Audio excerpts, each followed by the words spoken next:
Bookish voice में आपका स्वागत है। आज की कहानी का नाम है मनुष्य का जीवन का आधार क्या है, जिसको लिखा है लियो टोल्स्टॉय ने। आइए सुनते हैं।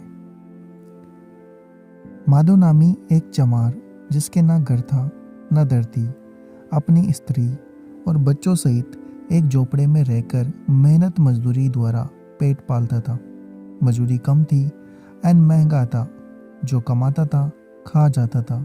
सारा घर एक ही कंबल ओकर जाड़ों के दिन काटता था और वह कंबल भी फट कर तार तार हो गया। पूरे 1 वर्ष से वह इस विचार में लगा हुआ था कि दूसरा वस्त्र मोल ले। पेट मार मार कर उसने 3 रुपए जमा किए। 5 रुपए पास के गांव वालों पर आते थे। एक दिन उसने यह विचारा कि 5 रुपए गांव वालों से उगा कर वस्त्र ले आऊं। वह घर से चला। गांव में पहुंचकर वह पहले एक किसान के घर गया। किसान तो घर में नहीं था। उसकी स्त्री ने कहा, इस समय रुपया मौजूद नहीं, फिर दे दूंगी। फिर वह दूसरे के घर पहुंचा। वहां से भी रुपया ना मिला। फिर वह बनिया की दुकान पर जाकर वस्त्र उधार मांगने लगा। बनिया बोला, हम ऐसे कंगालों को उधार नहीं देते, कौन पीछे पीछे फिरे, जाओ अपनी राह लो। वह निराश होकर घर को लौट पड़ा। राह में सोचने लगा, कितने अचरज की बात है कि मैं सारे दिन काम करता हूँ, उस पर भी पेट नहीं भरता। चलते समय स्त्री ने कहा था कि वस्त्र अवश्य लाना। अब क्या करूँ, कोई उधार भी तो नहीं देता। किसानों ने कह दिया, अभी हाथ खाली है, फिर ले लेना। तुम्हारा तो हाथ खाली है, पर मेरा काम कैसे चले?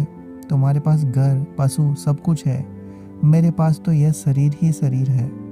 तुम्हारे पास अनाज के कोठे भरे पड़े हैं, मुझे एकाएक दाना मोल लेना पड़ता है।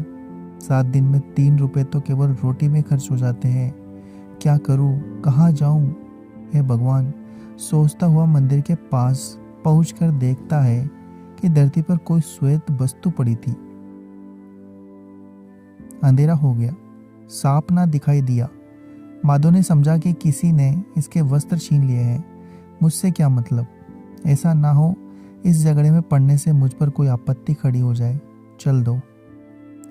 थोड़ी दूर गया था कि उसके मन में पछतावा हुआ। मैं कितना निर्दयी हूँ, कहीं यह बेचारा भूखा ना मर रहा हो। कितने शर्म की बात है, मैं उसे इस दशा में छोड़कर जा रहा हूँ। वह लौट पड़ा और उस आदमी के पास जाकर खड़ा हो गया। पास पहुंचकर माधव ने देखा कि वह मनुष्य भला चंगा जवान है, केवल शीत से दुखी हो रहा है। उस मनुष्य की आंखों को देखकर माधव को उस पर दया आ गई। अपना कोट उतार कर बोला, यह समय बातें करने का नहीं, यह कोट पहन लो और मेरे संग चलो। मनुष्य का शरीर स्वच्छ, मुख दयालु और हाथ पांव सुडौल थे। वह प्रसन्न बदन था। माधव ने उसे कोट पहना दिया और बोला, मित्र अब चलो, बातें पीछे होती रहेंगी। मनुष्य ने प्रेम भाव से माधव को देखा और कुछ नहीं बोला। माधव, तुम बोलते क्यों नहीं हो? यहाँ ठंड है, घर चलो। यदि तुम नहीं चल सकते तो ये लो लकड़ी, इसके सहारे चलो। मनुष्य माधव के पीछे पीछे हो लिया। माधव, तुम कहाँ रहते हो? मनुष्य, मैं यहाँ का रहने वाला नहीं हूँ। माधव, मैंने भी यही समझा था, क्योंकि यहाँ तो मैं सबको जानता हूँ। तुम मंदिर के पास कैसे आ गए? मनुष्य, ये मैं नहीं बता सकता। माधव, क्या तुमको किसी ने दुख दिया है? मनुष्य, मुझे किसी ने दुख नहीं दिया, अपने कर्मों का भोग है, परमात्मा ने मुझे दंड दिया है। माधव, निसंदेह परमेश्वर सबका स्वामी है, परंतु खाने को अन्न और रहने को घर तो चाहिए। तुम अब कहाँ जाना चाहते हो? मनुष्य, जहाँ ईश्वर ले जाए। माधव चकित हो गया। मनुष्य की बातचीत बड़ी प्रिय थी। वह ठग प्रतीत न होता था, पर अपना पता कुछ नहीं बताता था। माधव ने सोचा, अवश्य इस पर कोई बड़ी विपत्ति आ पड़ी है। बोलो भाई, घर चलकर जरा आराम करो, फिर देखा जाएगा। दोनों वहां से चल दिए। राह में माधव फिर विचार करने लगा, मैं तो वस्त्र लेने आया था, यहाँ अपना भी दे बैठा। एक नंगा मनुष्य साथ है, क्या ये सब बातें देखकर मालती प्रसन्न होगी? कदापि नहीं। मगर चिंता ही क्या है, दया करना मनुष्य का परम धर्म है। उधर माधव की स्त्री मालती उस दिन जल्दी जल्दी लकड़ी काट कर पानी लाई, फिर भोजन बनाया, बच्चों को खिलाया, आप खाया। पति के लिए भोजन अलग रखकर कुर्ते में टाका लगाती हुई यह विचार करने लगी, ऐसा ना हो बनिया मेरे पति को ठग ले। वह बड़ा सीधा है, किसी से छल नहीं करता, बालक भी उसे फंसा सकता है। 8 रुपए बहुत होते हैं, इतने रुपए में तो अच्छे वस्त्र मिल जाते हैं। पिछली सर्दी किस कष्ट से कटी, जाते समय उसे देर हो गई थी, परंतु क्या हुआ, अब तक उसे आ जाना चाहिए था। इतने में आहट हुई। मालती बाहर आई, देखा कि माधव है, उसके साथ नंगे सिर एक मनुष्य है। माधव का कोट उसके गले में पड़ा है, पति के हाथों में कोई गठरी नहीं है, वह शर्म से सिर झुकाए खड़ा है। यह देखकर मालती का मन निराशा से व्याकुल हो गया। उसने समझा कोई ठग है, त्योरी चाकर खड़ी हो देखने लगी कि वह क्या करता है।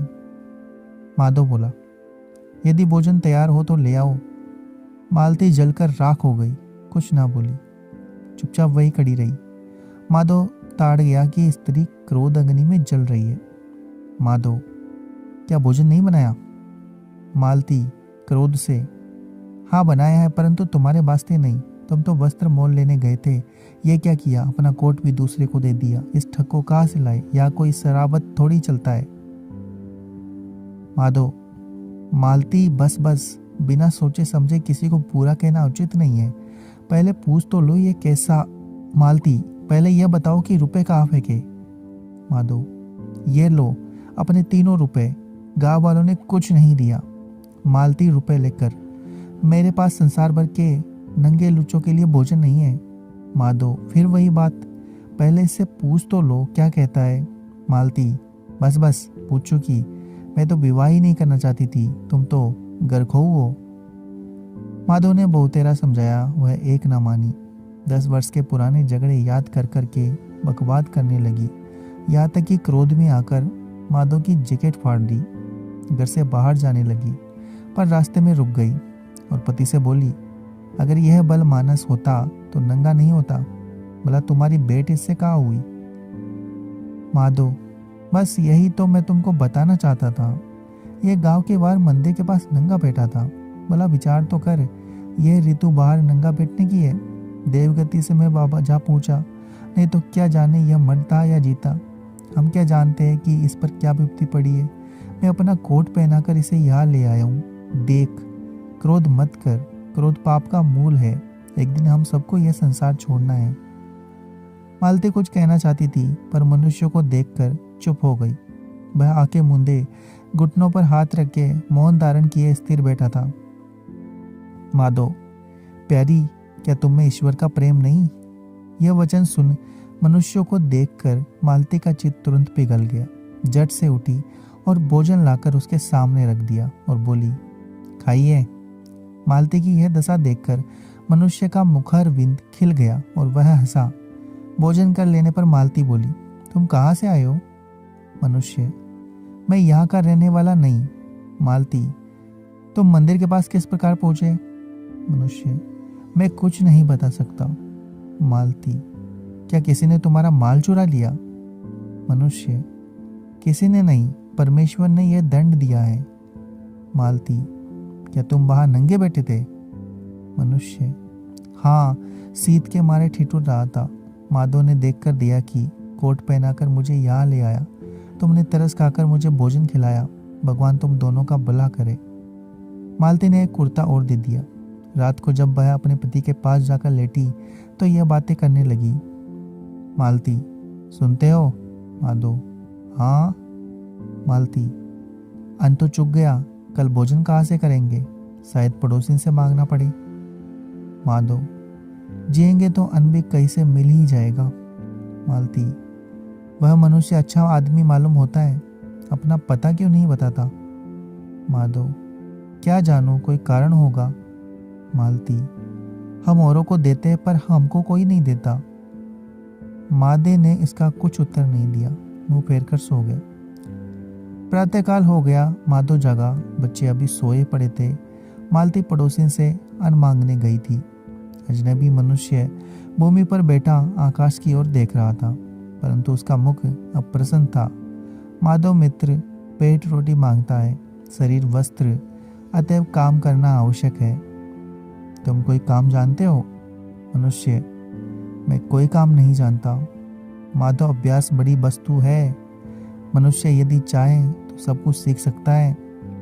मनुष्य, मैं सीखने को तैयार हूँ, आप सिखा दीजिए। माधव, तुम्हारा नाम क्या है? मनुष्य, मेकू। माधव, भाई मेकू, यदि तुम अपना हाल सुनाना नहीं चाहते तो मत सुनाओ, परंतु कुछ काम अवश्य करो। जूते बनाना सीख लो और यही रहो।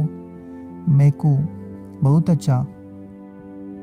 अब माधव ने मेकू को सूत पाटना, उस पर मोम चाहना और जूते सीना आदि काम सिखाना शुरू कर दिया।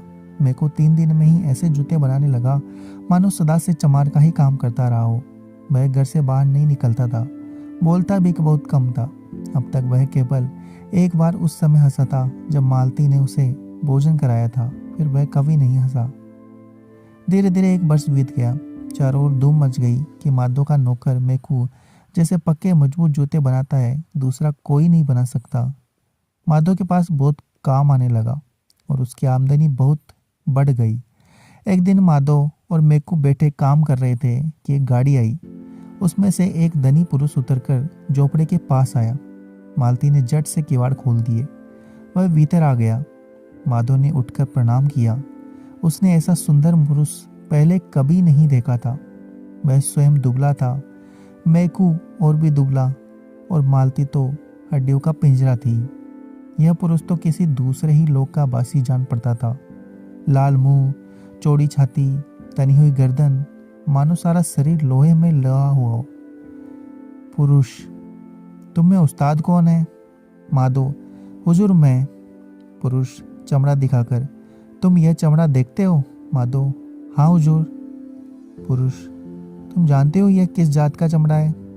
माधव, महाराज यह चमड़ा बहुत अच्छा है। पुरुष, अच्छा, मूर्ख कहीं का, तुमने शायद ऐसा चमड़ा कभी नहीं देखा होगा। यह जर्मन देश का चमड़ा है, इसका मोल 20 रुपए है।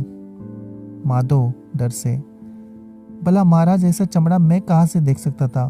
पुरुष, अच्छा, तुम इसका बूट बना सकते हो? माधव, हाँ हुजूर, बना सकता हूँ।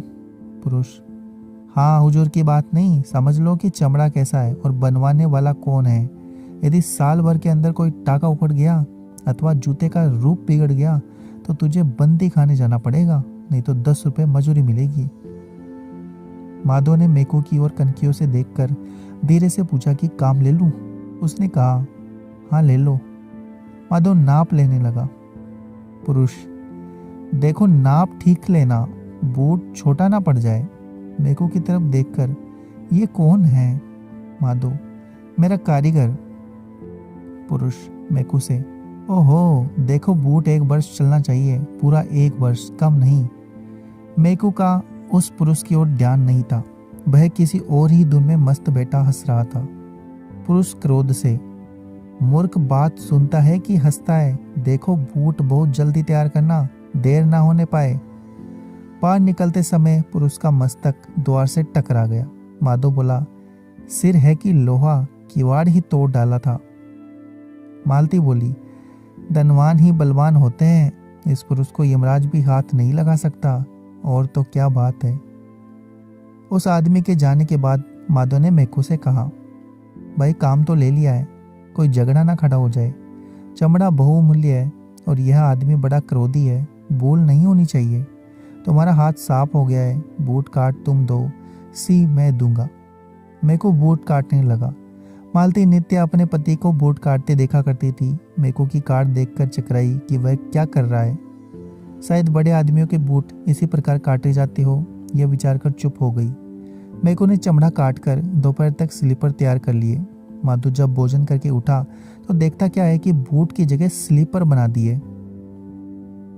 वह घबरा गया और मन में कहने लगा, इस मेकू को मेरे साथ रहते 1 वर्ष हो गया, ऐसी भूल तो उसने कभी नहीं की, आज इसे क्या हो गया? उस पुरुष ने तो बूट बनाने को कहा था, इसने तो स्लीपर बना डाले। अब उसे क्या उत्तर दूंगा? ऐसा चमड़ा और कहां से मिल सकता है? मेकू से, मित्र ये तुमने क्या किया? उसने तो बूट बनाने को कहा था, अब मेरे सिर के बाल नहीं बचेंगे। ये बातें हो ही रही थी कि द्वार पर एक आदमी ने आकर पुकारा। मालती ने किवाड़ खोला। यह उस धनी आदमी का वही नौकर था जो उसके साथ आया था। उसने आते ही कहा, राम राम, तुमने बूट बना तो नहीं डाले? माधो, हाँ बना रहा हूँ। नौकर, मेरे स्वामी का देहांत हो गया, अब बूट बनाना व्यर्थ है। माधो, अरे। नौकर, वह तो घर तक भी पहुंचने नहीं पाए, गाड़ी में ही प्राण त्याग दिए। स्वामिनी ने कहा कि उस चमड़े के स्लीपर बना दो। माधो प्रसन्न होकर, ये लो स्लीपर। आदमी स्लीपर लेकर चलता बना। मेकू को माधो के साथ रहते रहते 6 वर्ष बीत गए। अब तक वह केवल 2 बार हंसा था, नहीं तो चुपचाप बेटा अपना काम किया करता था। माधो उस पर अति प्रसन्न था और डरता रहता था कि कहीं भाग न जाए। इस डर से फिर माधो ने उससे पता बता भी नहीं पूछा। एक दिन मालती चूल्हे में आग जला रही थी। बालक आंगन में खेल रहे थे।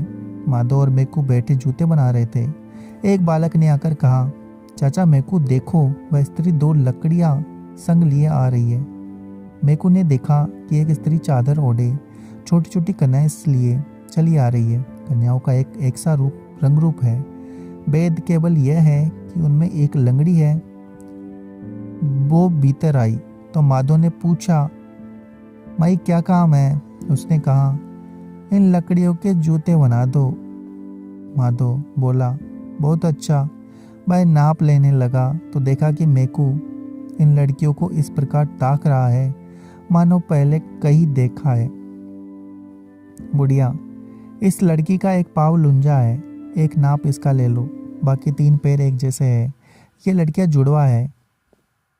माधो नाप लेकर, ये लंगड़ी कैसे हो गई? क्या जन्म से ही ऐसी है?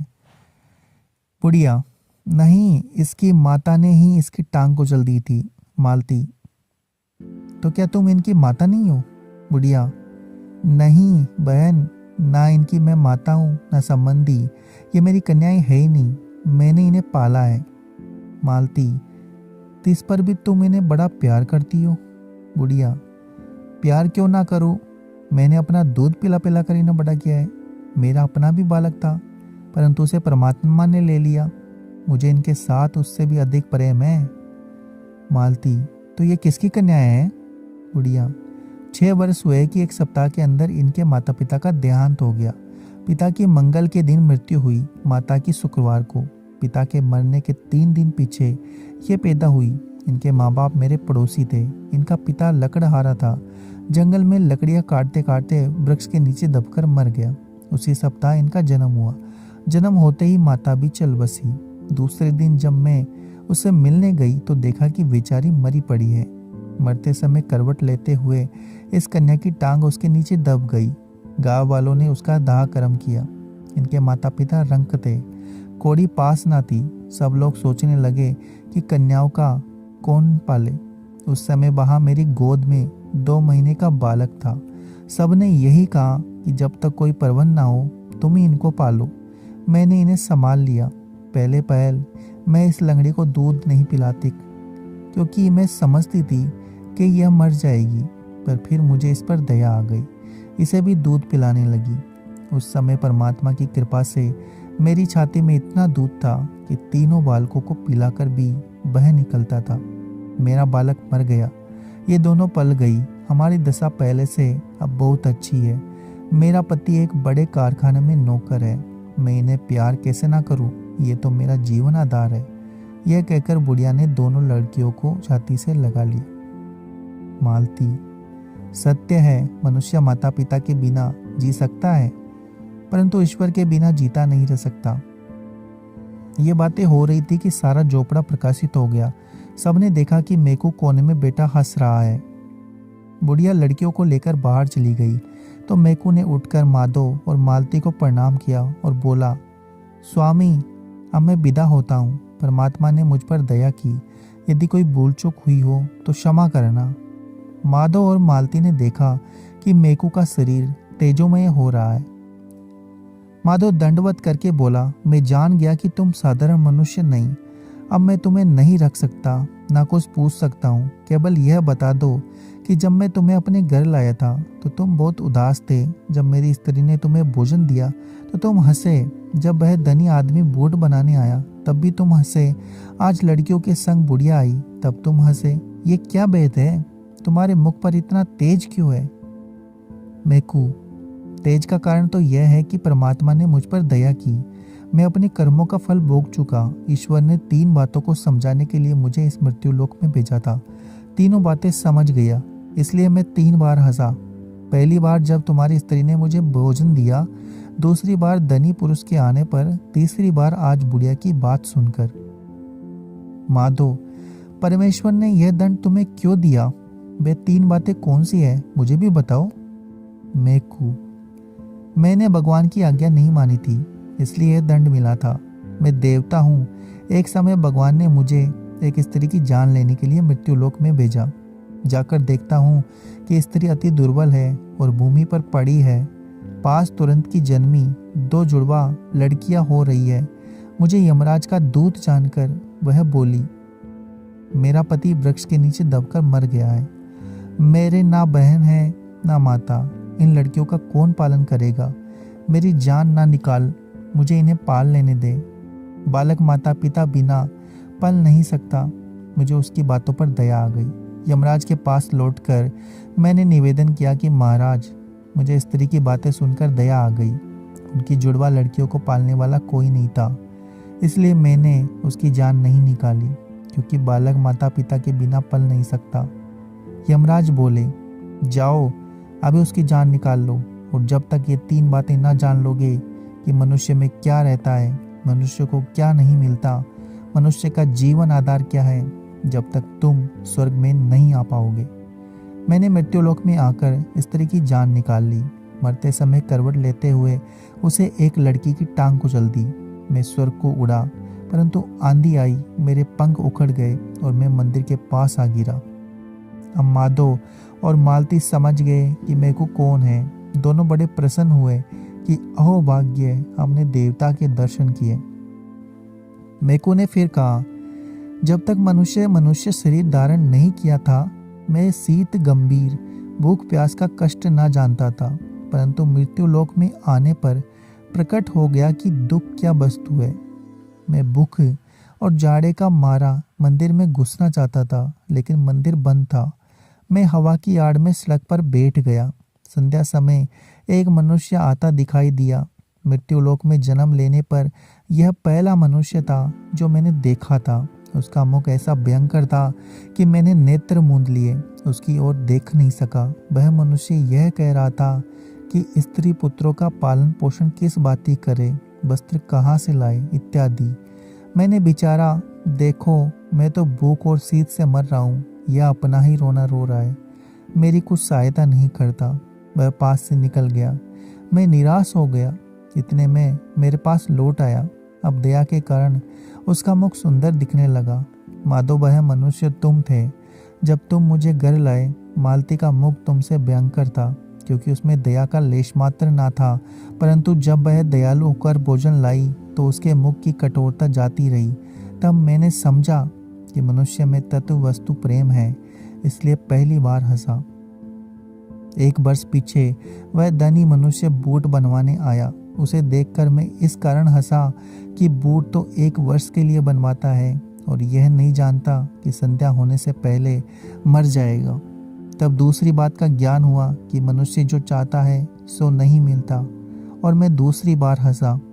6 वर्ष पीछे आज यह बुढ़िया आई तो मुझे निश्चय हो गया कि सबका जीवन आधार परमात्मा है, दूसरा कोई नहीं, इसलिए तीसरी बार हंसा। मेकू प्रकाश स्वरूप हो रहा था, उस पर आंख नहीं जमती थी। वह फिर कहने लगा, देखो प्राणी मात्र प्रेम द्वारा जीते हैं, केवल पोषण से कोई नहीं जी सकता। वह स्त्री क्या जानती थी कि उसकी लड़कियों को कौन पालेगा? वह धनी पुरुष क्या जानता था कि गाड़ी में ही मर जाऊंगा? घर पहुंचना कहा, कौन जानता है कि कल क्या होगा? कपड़े की जरूरत होगी कि कफन की? मनुष्य शरीर में मैं केवल इस कारण जीता बचा कि तुमने और तुम्हारी स्त्री ने मुझसे प्रेम किया। वे अनाथ लड़कियां इस कारण पली कि एक बुढ़िया ने प्रेमवश होकर उन्हें दूध पिलाया। मतलब यह है कि प्राणी केवल अपने जतन से नहीं जी सकते, प्रेम ही उन्हें जिलाता है। पहले मैं समझता था कि जीवों का धर्म केवल जीना है, परंतु अब निश्चय हुआ कि केवल जीना ही नहीं, परंतु प्रेम भाव से जीना है उनका धर्म है। इसी कारण परमात्मा किसी को यह नहीं बताता कि तुम्हें क्या चाहिए, बल्कि हर एक को यही बताता है कि सबके लिए क्या चाहिए। वह चाहता है कि प्राणी मात्र प्रेम से मिले रहे। मुझे विश्वास हो गया कि प्राणों का आधार प्रेम है। प्रेमी पुरुष परमात्मा में और परमात्मा प्रेमी पुरुष में सदैव निवास करता है। सारांश यह है कि प्रेम और परमेश्वर में कोई भेद नहीं। यह कहकर देवता स्वर्गलोक को चला गया। अगर आपको यह कहानी पसंद आई तो हमारे चैनल को सब्सक्राइब करें, वीडियो को लाइक और शेयर करना ना भूलें।